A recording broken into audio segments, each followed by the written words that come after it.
So, mong, ako. Second namang sample ko is yung sa second person, singular. Tong crayon.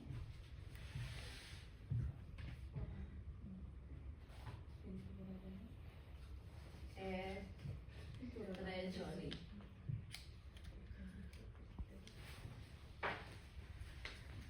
Ang lapis mo ay maganda. So, yung lapis. So, tumutukoy siya sa gamit, isang gamit lang. Tapos tumutukoy siya sa second person, tinutukoy niya sa ibang tao. Hindi ko lapis, so lapis mo. Ang lapis mo ay maganda. So, second person, possessive adjective tong. Masculine po ulit kasi crayon is masculine. Malinaw po ba? Next naman is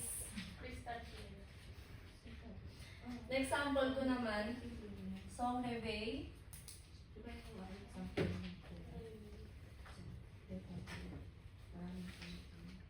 Marong. Yung reve na to is, ibig sabihin po niya is alarm clock.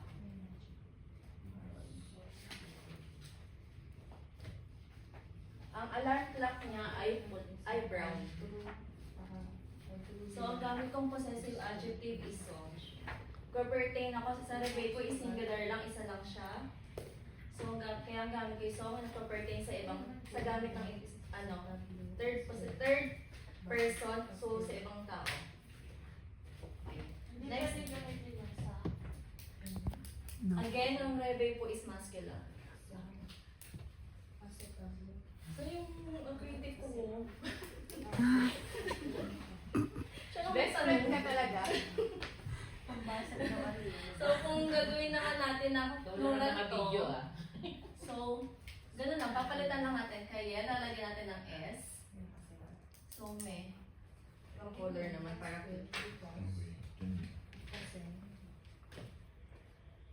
so, kung gagawin natin siyang plural, may kaya. Kayes. Kaye. May kaye, eruj. Ang mga notebook ko ay pula. Yan, nag-add lang ako ng S. So, ganun din naman sa crayon. Te. Oh, ang galing nyo. Fast learner kayo. Te crayon and treasury. So, ang mga lapis nyo ay maganda. Next naman, ang sa song, papalitan lang natin siya ng se, then S. Sereve e marong. Ang mga alarm clock nyo ay brown. Hindi ko lang Tagalog. So, wala pa ba? Tapusin mo yan. Prepare mo yan. Again. Sa plural, ito naman is nagpa-pertain sa maraming bagay para ang nagmamayari is maraming tao. Linaw po. So, dito sa first graph natin, sa first line ito is isang bagay, nagmamayari isang tao. Dito, maraming bagay, nagmamayari isang tao. So, one person, two plus or equal object.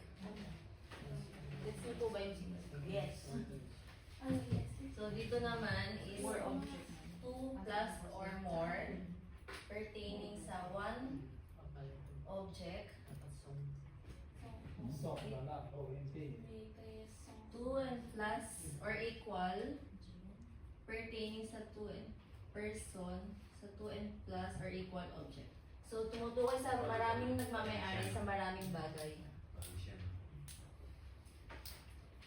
Example ko po doon is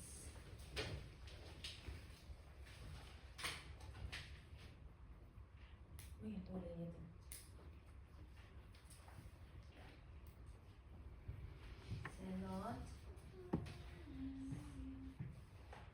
aparto mo.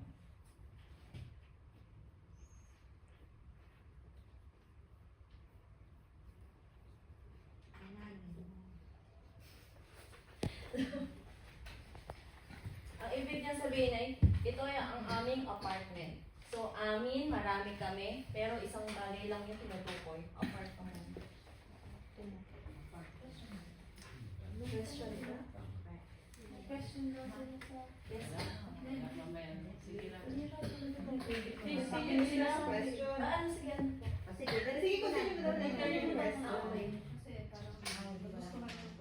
Next naman is yung sabot.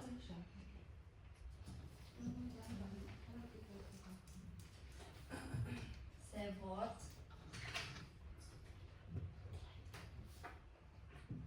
Ordinator. So, ordinator is pertaining po sa computer. Ang ibig sabihin nito ay, ito ay yung inyong computer.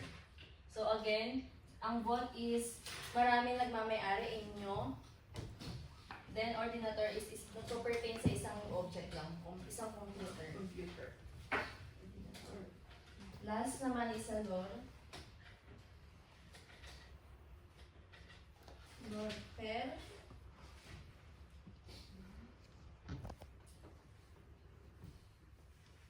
And medisa. Ang medisa is, ibig sabihin po is doktor. So, ang kanilang ama ay doktor. Kanila, so third person, maraming tao, nagpo-pertain sa isang bagay. Si father, so, father. So, isang object. Saan ito? Siyempre, hindi ko talaga. I'm proud of you. Thank you. So, kung gagawin natin siyang plural, papalitan lang natin yung not ng no. Aparto mo, lalagyan natin ng S.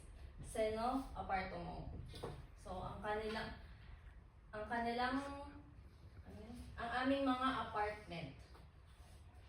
Next naman, sebot ordinator. So, gagawin natin vo. Sebo ordinators. Ang inyong mga computer. So, maraming mga tao, mga computer, maraming mga bagay. Last, yung lure pair. So, yung lure is lalagyan lang natin ng S. S. So, ang inyong mga ama ay doktor. So, maraming mga ama ay doktor. Question po. Wala. Nagkahan? Song na. Ito magiging song na to. Pardon. Song.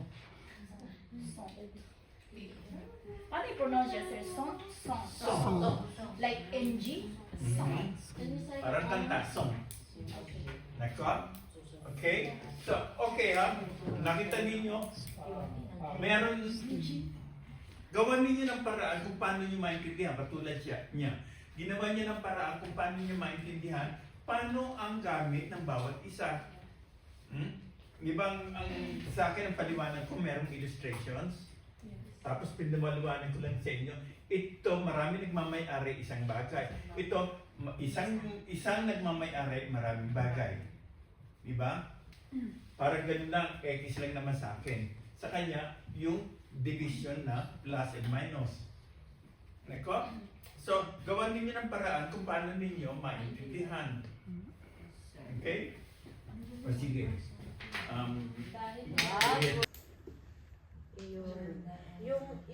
Ito yung ano ko, yung river doon na, yung may tulay.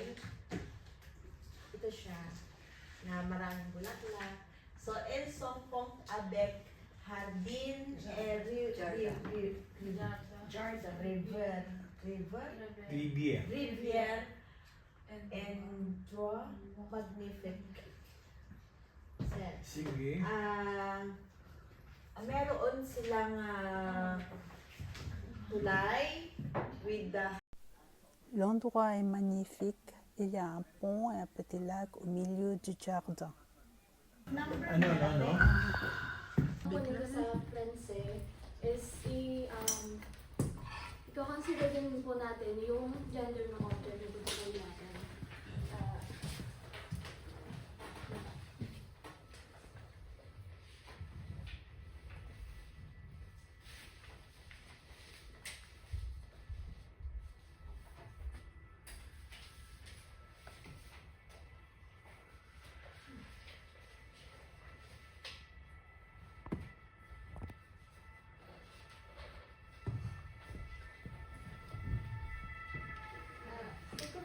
ginagamit para tukuyin po yung, kunwari ako, single person, isang nagmamayari, isang bagay din ang tinutukoy.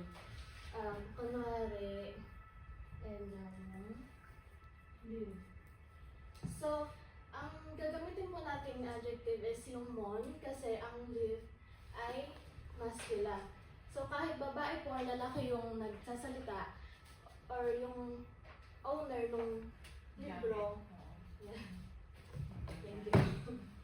Yung owner ng libro, ang gagamitin natin is yung masculine kasi yung object na tinutukoy ay masculine. And then,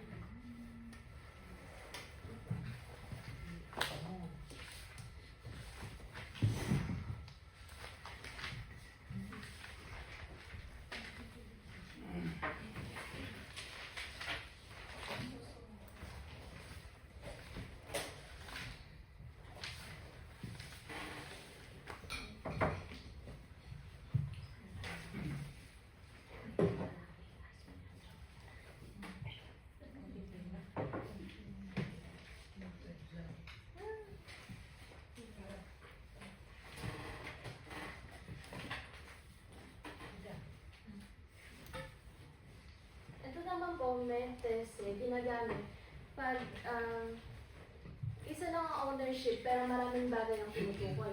Kunwari, ano ba?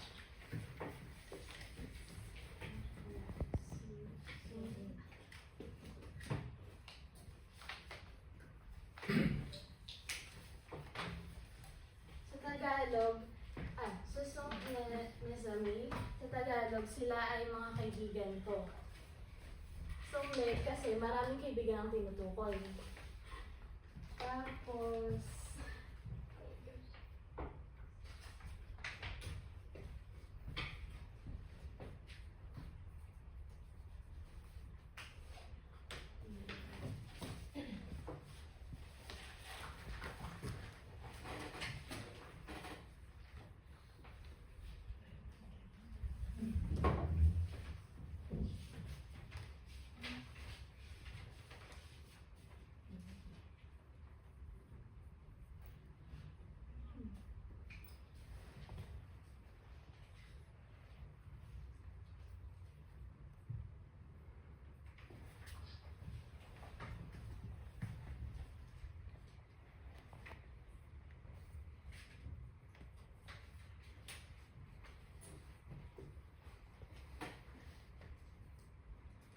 ito naman pong not but door, ginagamit po siya pag maraming nagmamayari tapos isa lang yung object na tinutukoy.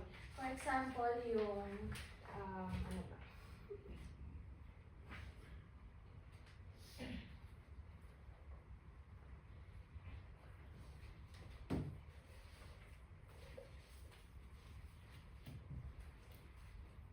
C'est notre maison. Ibig sabihin po, ito ay aming bahay. Tapos dito naman po, dalawa or mahigit ang tao nagsasalita, pero ang object po, marami din. Example, ito na rin po yung gamit nito. Kunwari, papalitan lang po natin yung no ng no, and lalagyan po natin ito ng S. Ibig sabihin, ay no, iba na lang. Okay din.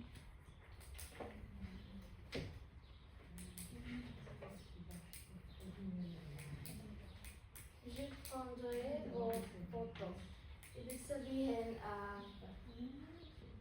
I will take your photos in English. Lang ko po ako. Go, Ella! May supportive ka naman kasi. Meron din pala doon. Kala ko din nila. Kaya mo yan! Yung nga supportive to critic.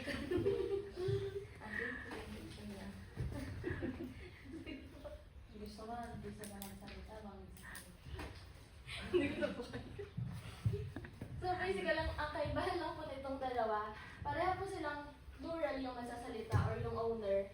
Pero yung tinutukoy po na object, dito po sa not what floor, isa lang po yung object.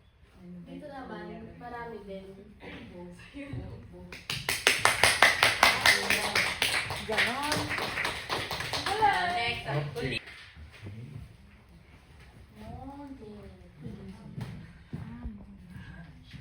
ikot eh.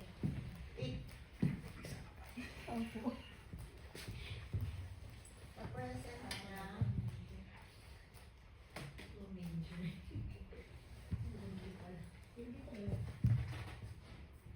Gagamit tayo ng Jumonj. Teacher ang tatulang sa klase. Jumonj. Pag gagamitin natin ng Mons, meron siyang S.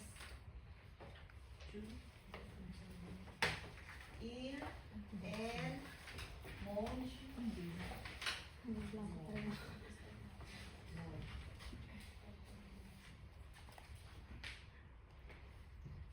Tapos, Numonjerong. Onjo.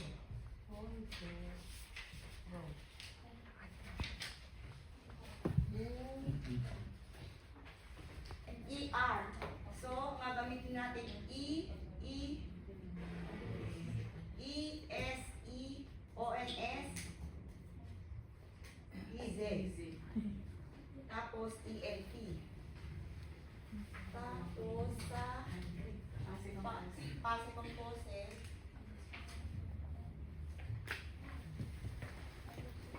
Maganda sir yan ginawa din natin na yan. Ang dami kong naintindihan. Hindi mo sabi pag ako natuturo, hindi mo.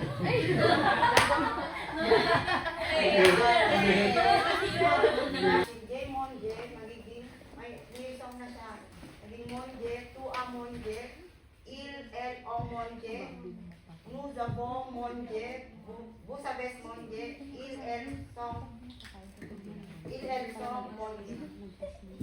Tapos sa future,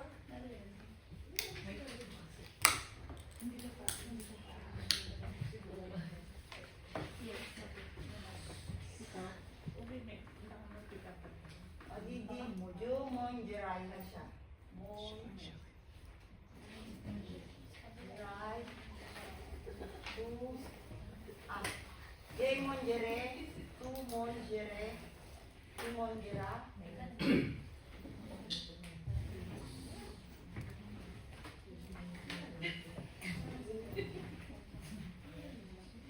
Ikaw na bala sa amin na damihan mo dyan. Dahil bigyan ko pa ng pointer sa Hindi, ginagawa niyo na yun. tinarin po yan. Kasi compose yan.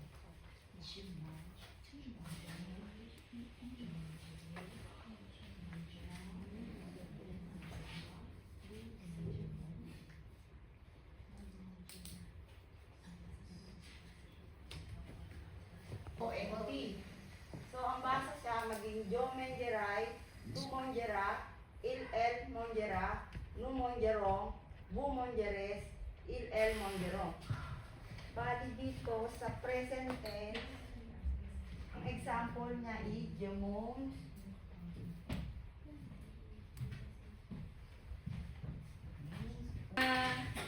Pag-aaralan po natin demonstrative adjective. So, ano nga ba yung demonstrative adjective? Ito po yung ginagamit sa mga bagay o tao, bagay, or lugar na malapit sa'yo or yung mga bagay na natatanaw mo.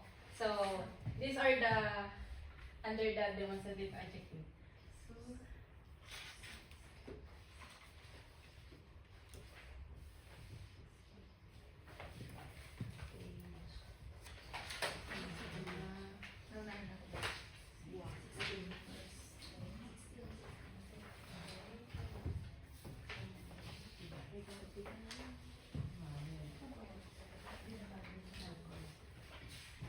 ito po sa, paano ba ito big reception? Ewan ko na.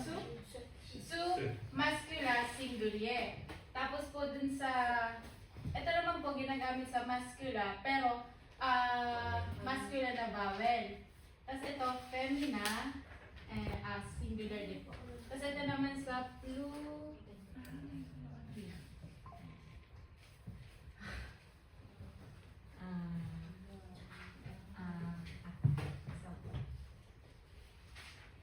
example po ng tawag wala ka nakapano kayo ng ganito. Example po ng su na masculine singular ay su journal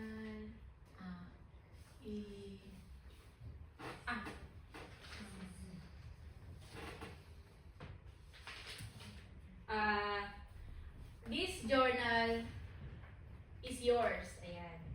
Pero singular po yan na may pag-aaral na nun. Naintindihan niyo po ba? Hindi ba?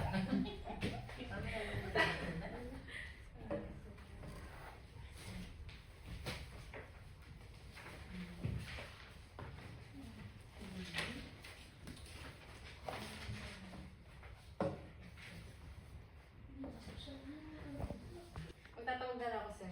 Sino ba? Tapos, pag gagawin niyo naman na okay. Kunwari, gusto niyo gawin na plural, gagawin natin plural itong Jonah. Ano ba yan? Ayoko na, sir. Sir.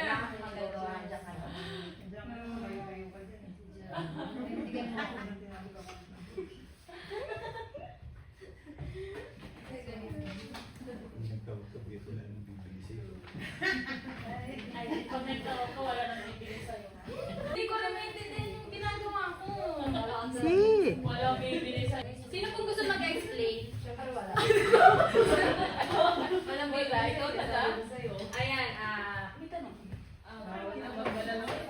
Tanong agad din matapos. sige, sir, gusto niyo daw magawa. Sige.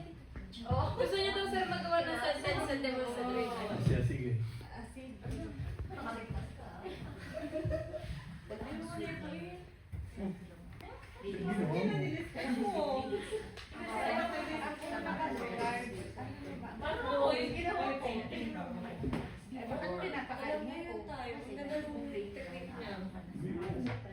Kasi sir, wala siya. Huwag ka na magpagawa ng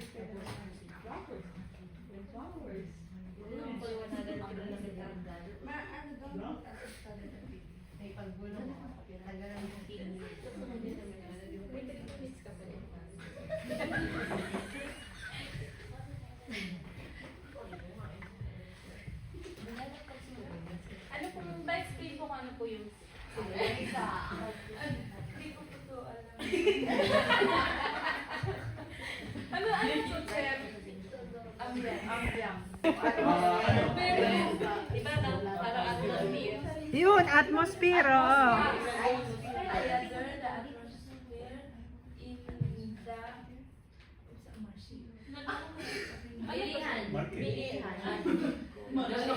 Bilihan of the market in the province. Oh, bravo! Tapos na po. Wala pa. Sir, nabag lang po na ako. Hindi ko na kaya. Sir, please. Hindi, at least, talaga satisfied ako. Dahil ginagawa ninyo dapat gawin talaga. Preparasyon sa Yes. examen ninyo. Yes. Nako. At saka, malaking bagay yun. Nakikita ko yung progreso ng yung pag-aaral ninyo. Laking bagay yan, ha? Ito, katulad yan. Oh, naipapaliwanag ninyo ng gusto.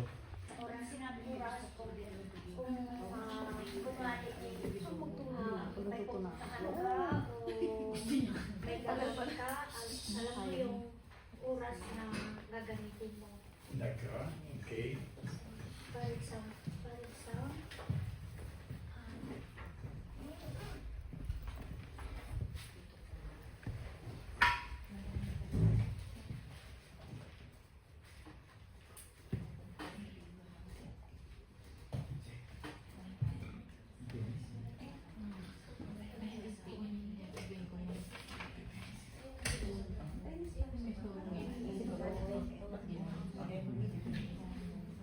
Perfect.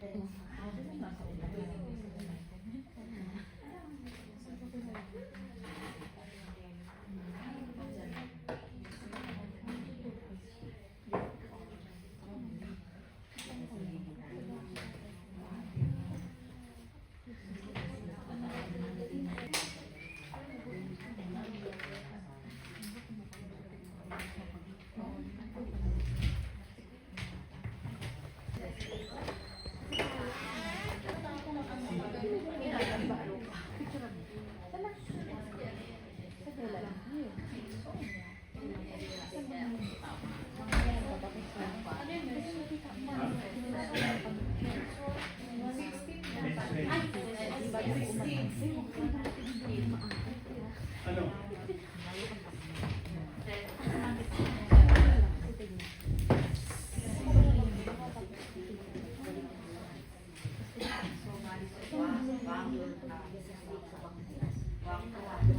Okay.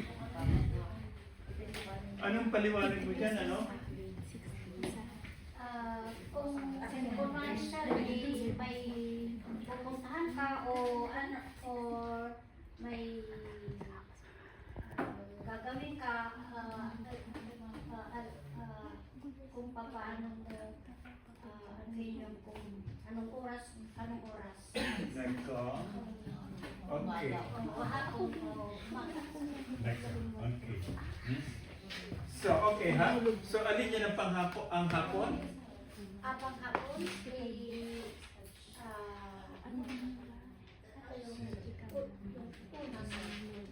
O nga, pakibasa. it is Season. Mhm. Yung umaga, Katon. katon, dekto. Okay. Next, Vanessa. Wala na eh. Hindi ka pa. Lasing ka pa ng tulog.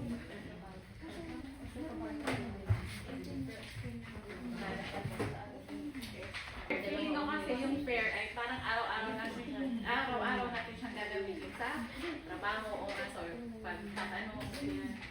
Kung pa sa lahat-lahat kung saan tayo pupunta, parang feeling ko itong words na to ay gamit na gamit natin.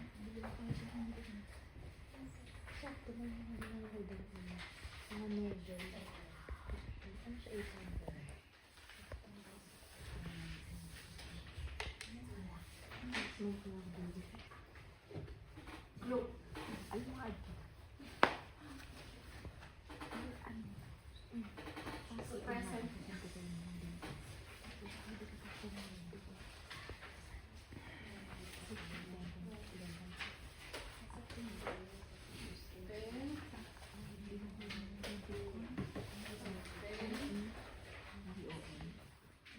Tatandaan yung mga last word. Kasi dito, di ba, dapat yung ibang present tense ay ES. Dito, pero ito normally sa pag second singular na person is nasa words yung S. Tsaka yung T, normally sa plural form, always nagagamit natin yung O and S, ES. Most this one is easy. Sa VU. So, sa LE is ONT. Hindi, sa ibang group pala is ONT. Dito is ONT nagagamit. Kasi yung ibang yung ibang form ng verb ay nagagamit yung ONT sa dulo at saka ONS. Ito, iba siya. Bali na sa S, S, T, ONS, ES, at saka ONT. Yun ang ano niya dito. Sa present ng fair. Doon sa passive composing niya,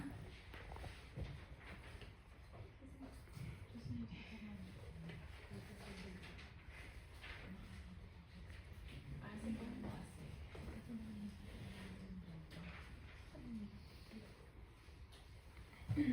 So, ang passive composing ay nagagamit niya dito na kind of verb ay avoir.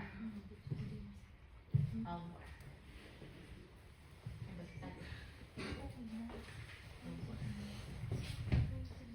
So, j'ai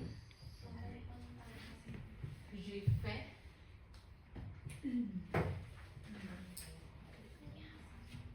Tu as fait.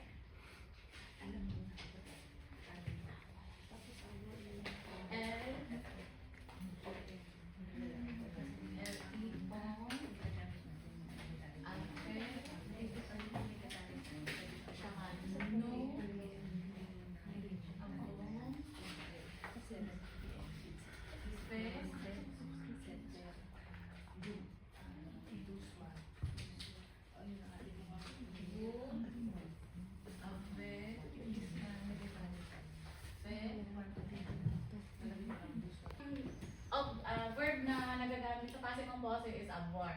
Same pa rin sa normal avoir na nagagamit natin everyday. Yung spelling niya is ganun pa rin yung A-S-E, O-N-S-E-Z, O-N-P. Sa pag-future naman,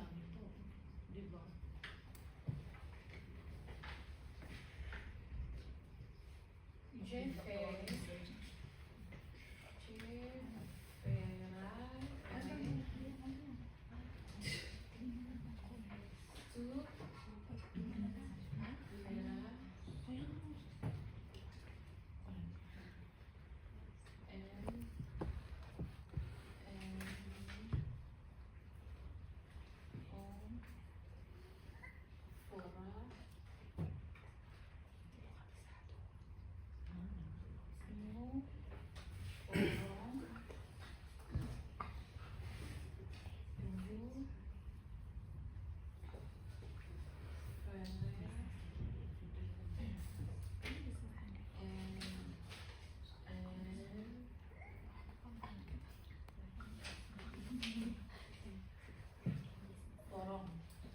so future, always natin titingnan yung dulo, yung R-A-S, E-S, same pa rin sa A-S na to. Kasi nasa pangalawang person singular. A-R, O-N-S, E-Z, O-N-T. Doon pa rin. Parang titingnan mo siya sa always dulo ng plural at saka singular. O-N-T, O-N-T, O-O-E-S, E-S, O-N-S, at saka E-S. Pero sa ibang verb, hindi siya palaping ganyan. Na sa dulo yung I-S at saka E. Yung ibang verb, ginagamit nila is E-S. Sentence.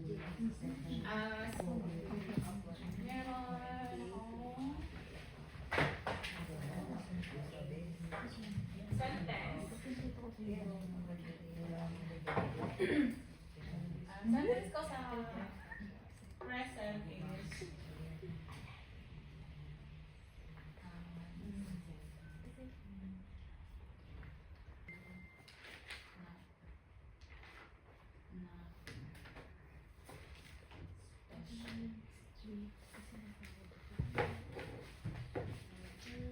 bigyan ko muna naman ang sample bago ako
ang tama ba yung pagbabasa? So sa fair, to do or to make, sa present tense nga is je fais, tu fais, il est fait, elle est faisant, vous faites, elle est font. So always natin tatandaan ang ibang verb kasi nag-i-end ko ng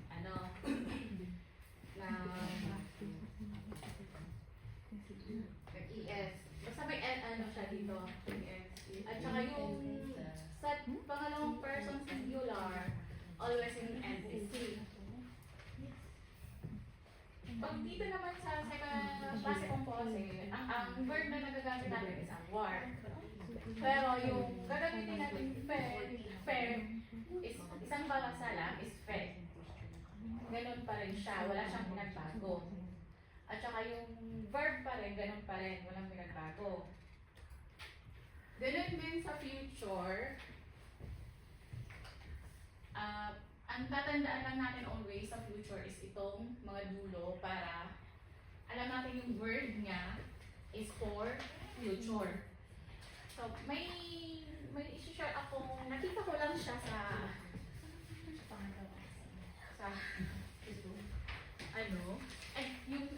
yung samples. Jenniferin, do special. Tama ba sir? Do Je ne special? fais rien de spécial, oui. Je ne fais rien de spécial. Négation Yeah, I do nothing special. Tapos sa second group, mga no avong, fe, gato, we have made a cake. Dito sa future, buffet, buffet,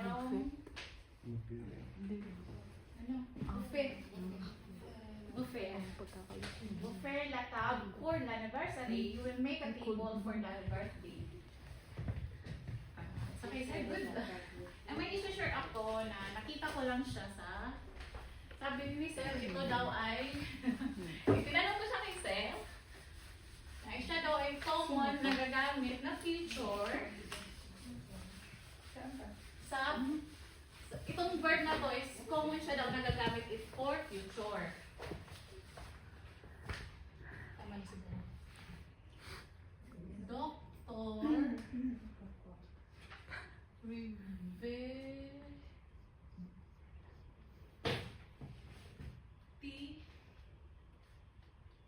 face map. Gamit DR. Ang doctor is devoir. Ito yung mga verb niya. Recevoir.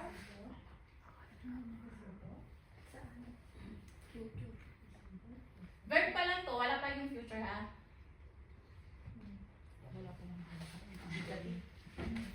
Lord.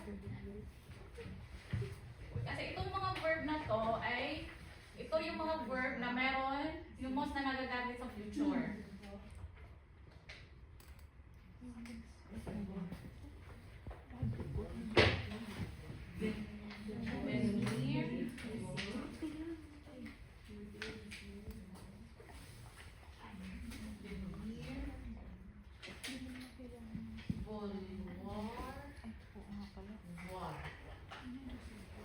Ang future nito is the